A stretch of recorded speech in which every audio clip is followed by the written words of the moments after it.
Ya, pemirsa masih di Market Review dan kita masih berbincang bersama dengan Bapak Sapta Nirwandar, Ketua Indonesia Halal Lifestyle Center dengan tema berpasar halal domestik dan juga Pak Sapta masih bergabung bersama kami.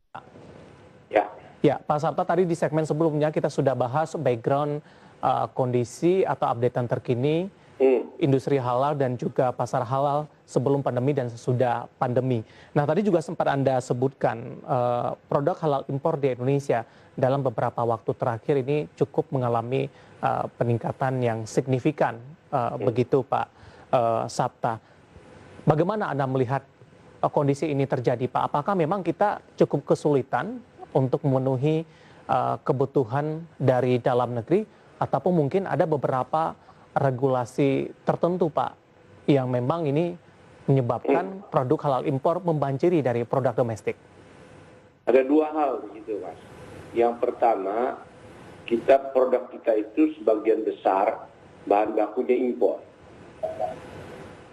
Ya. Umpamanya ambil saja kosmetik. Kosmetik itu sebagian besar bahannya impor. Itu menurut saya salah satu kelemahannya. Yang kedua, bahan-bahan yang memang diimpor. Di daging itu kan kita impor dari Australia, dari New Zealand, dan seterusnya. Nah itu juga yang membuat sektor halal ini agak besar ya importnya. Yang berikutnya juga termasuk dunia fashion. Hijab itu sebagian besar bahannya juga masih impor. Nah, jadi ini yang membuat juga impor kita semakin besar untuk sektor halal. Tentunya juga ada beberapa lagi yang terkait dengan farmasi dan seterusnya. Contoh untuk bahan-bahan nikotin pun sebagian kita masih impor.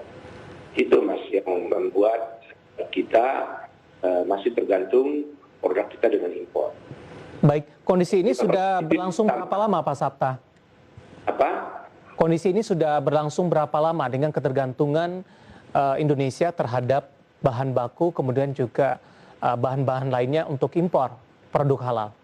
Sudah cukup lama. Sudah cukup lama memang kita selalu didengungkan atau mendengungkan adanya substitusi impor. Tapi sampai saat ini belum terlalu terasa. Saya sering juga jumpa dengan para pelaku langsung. Ini memang salah satu bagian yang kita harus selesaikan. Jadi kita harus sediakan juga bahan-bahan baku di Indonesia sendiri. Nah, ini yang tentunya tantangan ke depan. Oleh karena industri halal itu yang kita juga sebutkan halal supply chains, itu betul-betul harus memenuhi dari awal atau dari farm, dari sektor hulunya ke hilir. Nah itu yang harus kita lakukan. Yang umpamanya produk dari daging, hulunya kita impor sebagian daging itu. Tapi kan tentunya ada hilirnya. Hilirnya jadi bakso, jadi apalagi itu jadi McD dari segala macam. Nah, itu kan jadi dari hulu sampai kena hilir. Demikian juga yang tadi saya sebut kosmetik. Bagian produk masih kita.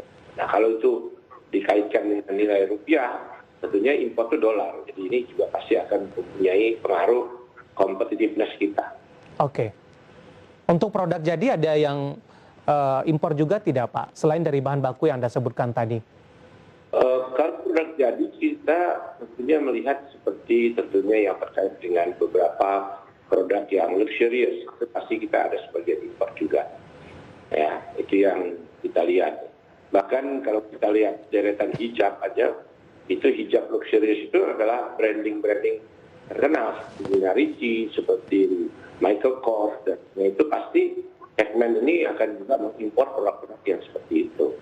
Belum lagi kita lihat kosmetik juga di samping kita punya Wardah yang sudah mampu memproduksi kosmetik halal, tapi jangan lupa juga banyak kosmetik halal yang disuplai oleh pemasok global gitu. Pak Sapta, dengan masih banyaknya produk halal impor di Indonesia sampai sejauh ini, Apakah kondisi ini akan menghambat Pak untuk pengembangan dari industri dan pasar halal di Indonesia, mengingat potensi kita cukup besar seperti Anda sebutkan tadi? Ya, kalau disebut menghambat sih tidak ya, tetapi menjadi pengurangan pendapatan untuk kita. Jadi kita menjadi sasaran, kita menjadi konsumen. Yang kita inginkan adalah transformasi dari kita sebagai konsumen menjadi produsen. Sekaligus juga konsumen untuk produk-produk tersendiri. Itu yang kita lakukan. Sehingga ini tentunya di samping menghemat devisa, juga menambah tenaga kerja di sektor halal ini. Ini yang harusnya kita lakukan. Bahkan kita kenapa tidak juga berorientasi ekspor. Itu artinya ekspor itu apa? Untuk memperluas pasar kita. Sehingga ini kalau pasarnya semakin luas, makin besar halal supply chain-nya, maka kita juga akan menambah jumlah tenaga kerja, pendapatan, pajak, dan seterusnya. Itu yang harusnya menjadi concern kita. Sekarang sih sudah mulai, kita lihat sudah ada gerakan dari Pak Wakil Presiden umpamanya dengan mendorong pusat-pusat industri halal, itu dengan kawasan industri halal. Ini mudah-mudahan industri makin tumbuh dan tentunya tidak cukup dengan kawasan saja, tapi ada fasilitas insentif pajak, ada dorongan untuk ekspor yang lebih banyak, ada juga yang sekarang sedang sertifikasi halal yang makin mudah, dan juga tentunya kemudahan lahir sehingga produsen kita semakin bergerak, semakin meningkat kemampuannya. Itu, Mas. Ya, di posisi saat ini Pak Sabta, impor lebih mendominasi Pak daripada kegiatan ekspor yang kita lakukan. Ya, ada sebagian, tentunya ada sebagian. Kita juga sudah ekspor sebetulnya ke OIC, tapi produk-produk yang kita ekspor itu banyak yang masih produk dasar, seperti kopi, teh, karet, minyak, dan seterusnya. Kita ingin juga produk-produk lifestyle seperti modus fashion, seperti juga makanan yang lebih modern dengan packaging dan seterusnya, seperti snack dan seterusnya. Dan juga kenapa tidak juga kita mengekspor yang kita sebut dengan produk-produk berkaitan dengan kosmetik, farmasi, dan juga kenapa tidak kita juga bisa menjadi pusat kesehatan yang Islami, gitu kan? Contohnya itu kita banyak peluang sebetulnya. Itu untuk medical and wellness itu juga sebelumnya belum banyak digarap. Artinya rumah sakit yang berbasis Islam. Baik, ini lebih ke sektor jasa begitu Pak Sabta? Ya kan, kalau halal lifestyle sektor itu ada 10, Mas. Jadi kalau kita urut, ada yang sifatnya produk seperti makanan, kosmetik, ya. Tapi ada yang services juga seperti halal tourism, Muslim friendly tourism itu kita juga belum banyak, baru hampir kurang sedikit dari 4 juta. Kita bandingkan wisatawan Muslim ke Thailand itu sudah lebih dari 6 juta. Ke Singapura juga lebih besar dan juga termasuk ke Malaysia. Nah ini kan juga services. Tapi services pariwisata itu juga terkait dengan pasti kalau orang berwisata butuh dukungan hotel, makanan, dan seterusnya. Nah ini kan sektor yang banyak. Yang berikutnya adalah yang media recreation, sektor Anda nih.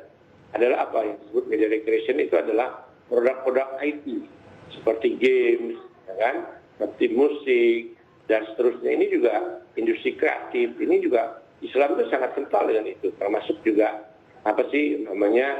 sekarang ini kita bisa lihat jadwal sholat, bisa lihat kiblat itu dengan gadget, dengan HP.